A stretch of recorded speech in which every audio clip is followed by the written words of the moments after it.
Bryza. Matthew, thanks so much for trying to struggle, possibly you were, with the technology. It can always fail us at times. So you were just telling us about how this trip by the US Secretary of State goes beyond disaster diplomacy. Yeah, I mean, it was, as you said, as the report said, as Andrew discussed, this was pre-planned. A key topic is the membership bids by Sweden and Finland in NATO. That is a gigantic bone of contention with Washington.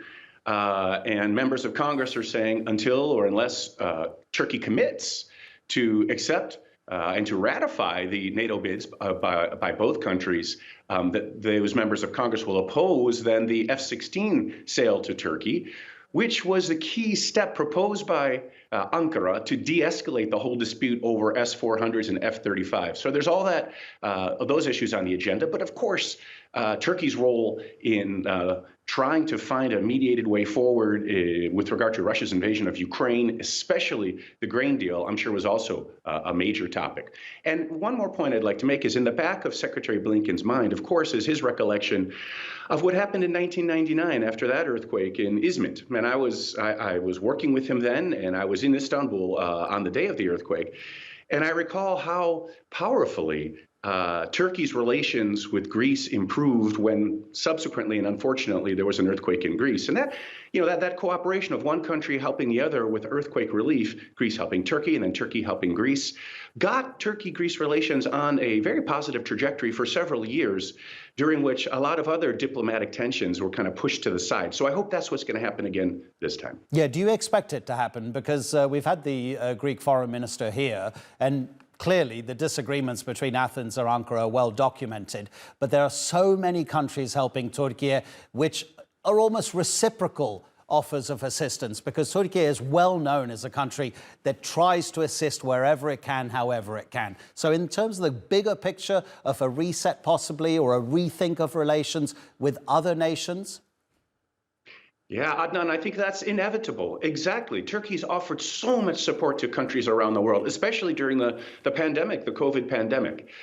So I think that a tragedy, an unspeakable, unimaginable tragedy like Turkey is enduring right now, trivializes the legalistic and political disputes that are causing so much tension between Turkey and other countries. I mean, it seems absurd to be arguing about exclusive economic zones in the Eastern Mediterranean at the moment of unbelievable suffering in the Eastern Mediterranean, in Turkey and in Syria. So yeah, I think inevitably we're going to see an extended period where Turkey's friends around the world focus entirely on helping Turkey recover, and a period in which there's not much bandwidth in Ankara for foreign policy. Regarding the importance of security along the border between Türkiye and Syria, there was a question put by a member of the media there, and it kind of morphed into something about assistance, humanitarian assistance, crossing that border.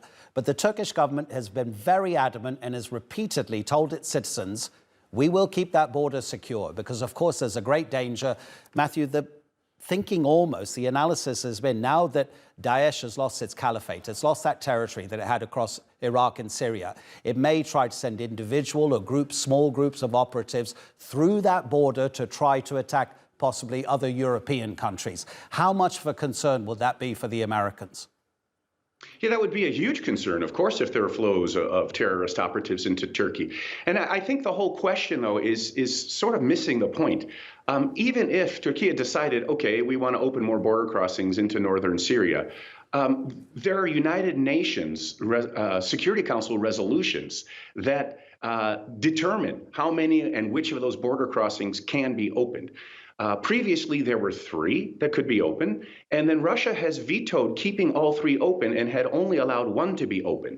So if the world wants to see more aid flowing from Turkey to Syria, the address that needs to be knocked upon is Moscow. It's Russia who, because of its politicization of humanitarian aid, along with al-Assad, they're the ones who are blocking the flow of additional aid into northern Syria. But protecting the border from terrorist infiltration into Turkey, of course, that's something that the United States administration understands needs to continue. From your time at the State Department, Matthew, how much is this sort of assistance that the Americans are offering Turkey part of its foreign policy? Well, This wasn't planned as part of its foreign policy. I guess it's up to about $184 million that the U.S. has now pledged to help Turkey recover. That is a humanitarian gesture toward a NATO ally. It's the right thing to do. It's the humane thing to do. And in this case, I think this humanitarian assistance is not being used as a diplomatic tool. But it's also quite important that Secretary Blinken came immediately to Turkey and didn't delay. He's already delayed 2 years visiting Turkey. And we'll recall that during the coup attempt back in 2016, it took days for the then Obama administration to express its support for a democratically elected government of a NATO state. And so I think Blinken's visit, together with the offer of additional assistance, is a diplomatic attempt to avoid misunderstanding in Ankara about whether or not the U.S. is a loyal ally in return to Turkey. But the assistance itself, I think, is a humanitarian gesture, and of course, it's the right thing to do. Matthew Bryza, thank you so much indeed, Matthew. Thank you so much.